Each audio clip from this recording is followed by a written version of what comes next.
praise to Allah. There is no God but Allah. Allah is great. Bismillah ar-Rahman ar-Rahim. Assalamu alaikum wa rahmatullahi wa barakatuh. And welcome to another episode in the series True Peace, the Secret of Life, as we look into the world's fastest growing religion and most sustainable belief system in the world, or actually the entire universe, and that is Islam. And in this series we've looked at the Islamic framework that makes up Islam. And as we stated before, Islam is not one-dimensional, even two-dimensional, but it has many facets, many dimensions to it. In fact, if you look at Islam, it's something similar to looking at a rose or a flower. And each time you look at the petals, if you look at them in isolation to one another, it really means nothing. But if you put it all together, you get a beautiful representation of what a flower is supposed to look like. In the same way with Islam, Islam is made up of a framework of a number of different systems that when they work together, it is a cohesive whole. And Islam is not in isolation from one of these things to the other. It all works together. It's an all or nothing package. And so we as Muslims must work our entire lives to have this cohesive whole, to make sure that this Islamic framework works together perfectly. As we've seen already in previous episodes, we started off with the hope structure that we find in Islam. Some people prefer the word belief, but we have a sure hope, a hope that actually depends on something obtainable, not something pie in the sky that has absolutely no meaning to us. Then we looked at the educational structure within Islam, how Islam promotes education, how the first thing that we were told to do was read and then teach others. Then we looked at the spiritual structure which makes up and comprises the religion of Islam, or the belief system of Islam, morality and dealing with social issues. Then we looked at human responsibilities or human rights, the family structure, and last week we completed looking at the social structure which makes up Islam. And today, inshallah, we'll be moving on to having a look at the economic structure. One of the things that we as Muslims need to really know about. What makes up the economic structure of Islam? What are the principles of the Islamic economic system, or the economic structure that makes up Islam? We see that in society today that many people worry about money. What do we do with money? How do we deal with money? And in Islam, money is seen in a different way. Economics is seen in a totally different way to perhaps in Christianity or Hinduism or Buddhism or any of the other isms in the world. Remember that Islam, as we said before, deals with the whole of the human being. It is a sustainable religion. It is not something that works only in isolation or belief, but it also works in every other avenue of life as well. This is why it is easy for certain countries to say there needs to be a separation of religion from state. Well, that's a very important thing to do if your religion only deals with belief. But in Islam, we cannot separate the religion from the state because it is one cohesive whole. It is sustainable. So to say that Islam should be separated from state would be something obscure, something very strange, something odd for the Muslim mind to understand. Because Islam deals with politics. Islam deals with finances. Islam deals with education. It deals with social and corporate responsibility. So you cannot separate the belief system of Islam from state. It is one and the same thing. As we spoke about a few episodes ago, about how we need to have more conferences. Now, many times we look in conferences, or we look on the internet, or we look in the newspapers or magazines or on the television about different programs that are coming on, Islamic programs that are coming on. Very, very seldom do we hear of an economic program coming on. How someone is going to be speaking about how we should as Muslims deal with our finances. And if there is a conference or a program like that, most of you will switch the television off or go to another conference that has something more entertaining. And it is our failure as Muslims who are speakers and lecturers and orators for not having more programs on economics. One of the things that I have often spoken about is my enjoyment of the mathematical world. And it's not so much 1 + 1 mathematics, but more theoretical mathematics. I like philosophical mathematics. And that is my hobby. That's what I enjoy doing as a social experiment, if you will. And when we look at economics, when we look at mathematics, it's actually not boring at all. In fact, everything about life is mathematics. Your computer is mathematics. The fact that you're watching this television program now, either live on TV or you're watching it later on one of the social medias or watching it on the internet, means that mathematics was involved in it. Allah put in place an economic plan, a divine economic plan for mankind. So it's not something that only belongs to Wall Street or only belongs to the man who walks around with a pocket protector in his pocket. It's actually part of Allah's divine plan for mankind. And so the divine economic plan for mankind is extremely important to understand. And so inshallah, we have to have a look in this program today. Wealth has been given to you as a test. It is something that you are being judged on the day of judgment. How did you deal with your finances? What did you do with that money that was entrusted to you? What did you do with the property that was entrusted to you? Perhaps that was left to you by your mother or your father or your grandparents. What are you going to do with the property that you have when you pass away? Who are you going to give it to? Are you going to do it in the Islamic way, or are you going to do it your own way? There is only one way that is acceptable, and that is the way that Allah has ordained it for us to deal with all our finances, whether they be in the form of money or whether they be in the form of actual objects that we have. There is a way that we must distribute this wealth. We are not going to be dealing with that too much in today's program, inshallah, because that is something that somebody needs to do in a greater detail. In your own communities, in their own villages, in their own countries that you come from, the own boroughs that you live in, the own areas that you come from, there will be an ulama council. These are the people to contact to find out about how to write up wills, how to leave inheritance, how to deal with how much money you need to pay for zakat. We dealt with that in one of the earlier episodes. But these are the people to contact for that. So we're not going to go into that. Otherwise, we are not going to be able to cover very much in this episode. So we understand that there is a divine economic plan that has been given to us in Islam. Many religions in the world do not have a divine economic plan. Well, maybe Christians have a divine economic plan, but it's not the same divine economic plan as we have in Islam. They will use the divine economic plan as a way of blackmailing you to give money to the church. For example, if you do not give 10%, you will not get rewards. And so it becomes a pyramid scheme within Christianity. That 10% is not used for godly work, but it's used for human work. It's very, very different to Islam.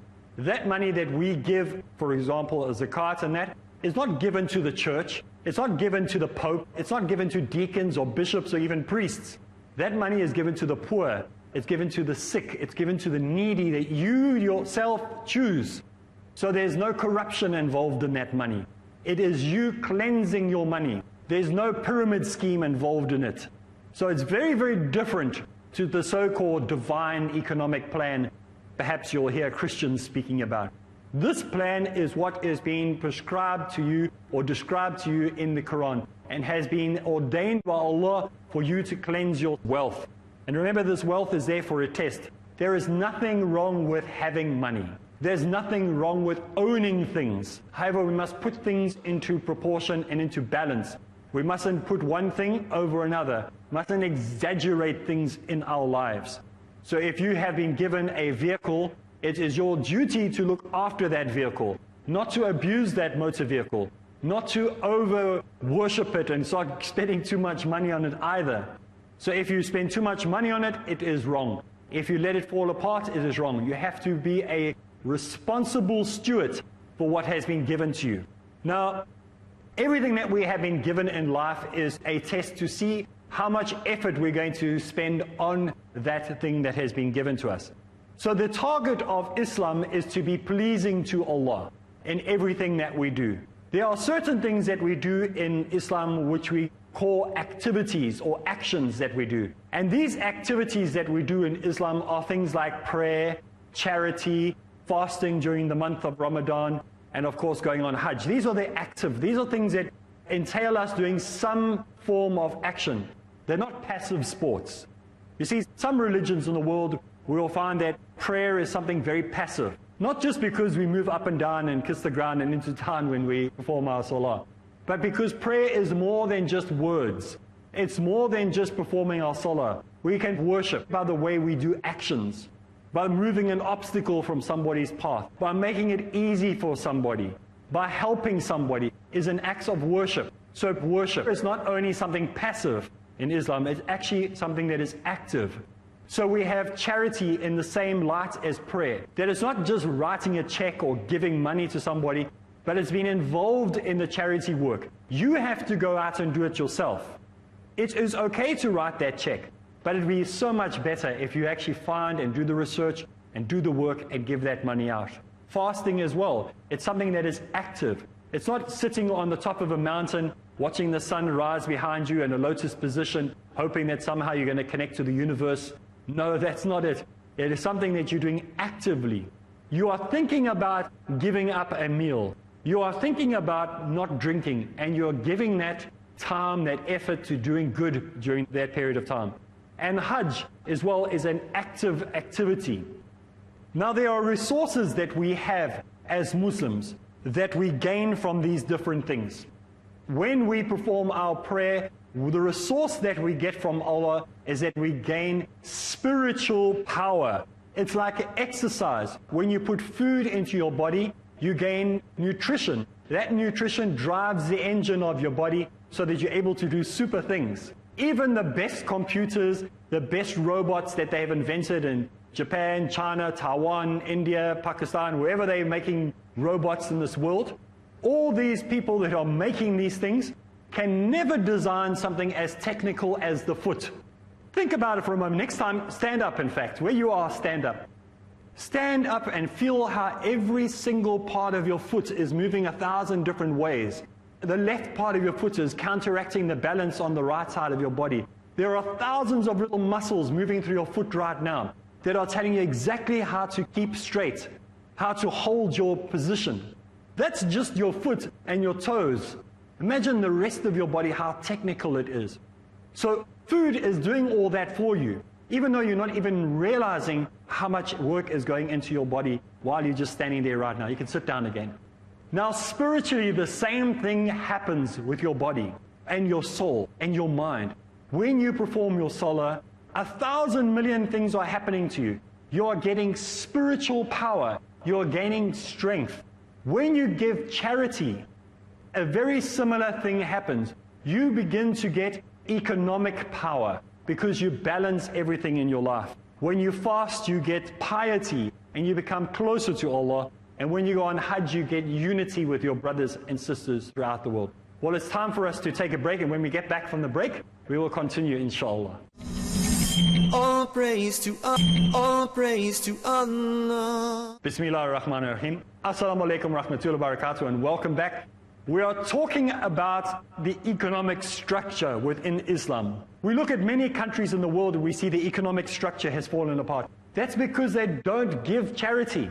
We look at some countries and we see that they have absolutely no cohesive whole. Their religious structure has fallen apart. There's fighting, there's destruction, because they try to promote an atheistic culture. And that is because their spiritual power is missing because they don't pray. We see other countries where we find that people just don't care about the poor. They don't care about the sick. They believe it's their karma to be sick. It's their karma to be ill. So they don't have any understanding that we as Muslims, when we fast during the month of Ramadan, we remember the poor.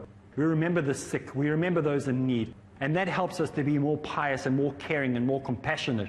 And that helps us to be better humans on planet Earth. And when we go on Hajj, of course, it helps us to realize that we are not alone. You know, we are all part of a whole. We're not alone. No man is an island, as we did 2 episodes ago where we spoke about that. We have to work together. We hate it when we are in isolation. I have friends that cannot handle being alone. They don't like to be isolated. Most people don't like to be isolated. So all these things work together as bringing out a human welfare system which works perfectly. And the outcome of this human welfare system is that we become a better economic system if we bring all these things into place, because we become responsible stewards for the money that has been given to us. The human welfare system that we have in the world today is failing because they either take one of these pillars and remove it, and so the whole thing collapses. It's either pure greed and they leave out Allah from the equation. Or, like we've spoken about before, some people are so spiritually minded that they know earthly good. Islam has that balance, that you're responsible to humans and you're responsible to Allah. We need to keep that balance. And so in Islam we have this perfect economic plan, this economic principle that holds the whole of Islam together. We have one side, the earnings of how much we make, where we get our income, and the other side is what we do with that money, how we use that money. So it's the earning and the usage. It's not just about keeping that money, it's about using that money. You know, there's some countries in the world, they say that we need to get people to spend more. They have to try to get people to spend more. In America, you'll see every year, they say, we've really got to get the people spending more. You know why they do that? It's not just because it's all about profit, making money from the shops that are selling these products, but it's healthy.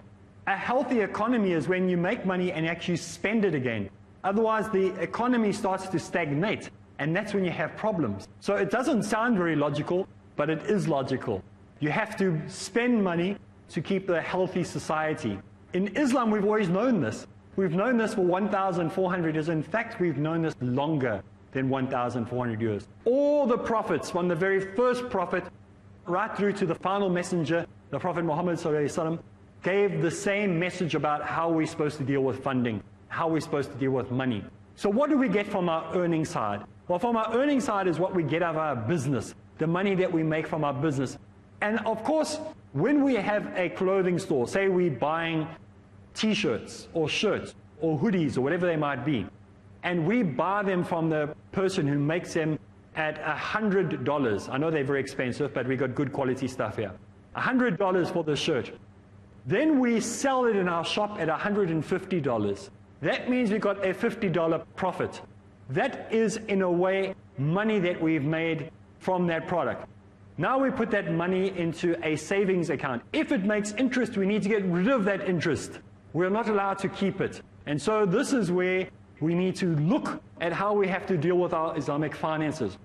There's nothing wrong with making a profit, with making money out of a product, as long as you're not cheating people, as long as you're not crooking people. This is what we understand. This is what your earning side is. Then your usage side is how much you're actually using from that profit that you're making. How are you able to help the stability of society by putting that back into society? So Islam deals with all these issues, not just how you make your money, but also to put that money back into society again. You see, Islam does not just deal with up in the air things, but it deals with the right here, right now, down to earth issues. And what we understand in Islam, that you cannot make interest out of money. You know, sometimes we see in society that some people will sell you a motor vehicle, and the motor vehicle costs you 10,000 rupees or 100,000 rand or whatever it might be, whatever the price is on that motor vehicle that you buy. And because you don't have the money to pay it off up front, they charge you interest on that motor vehicle. And so that vehicle that should have been $100 now ends up costing you $300 because of the interest that you're having to pay on that. And then the contract that we get people to sign when they buy that vehicle says, this motor vehicle will remain my property until you have paid the entire amount off.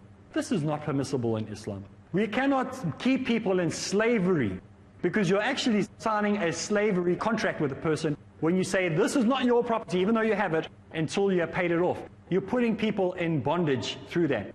We have to look at the way we write our contracts as Muslims. As Muslims, we must be careful how we state wording. Perhaps if we are having tenants who are renting property from us, what is the wording on your contract with them? How are you wording that contract? Is it according to the Sharia?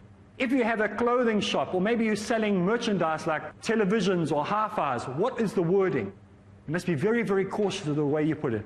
But Islam encourages the right way to run the economic system in our homes.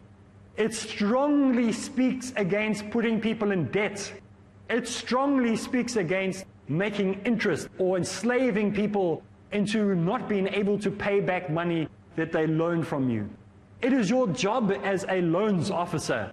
If you're a Muslim and you're working at a Muslim bank, a so-called Muslim bank, if there is such a thing, but if you're working at one, and for the sake of argument we'll say there is one, and you're working at such a place, It is your duty to find out if that person is able to repay that money or not. You cannot give them a loan and know that you are deliberately putting them into debt. It is your duty and your responsibility to make sure that this is not the situation.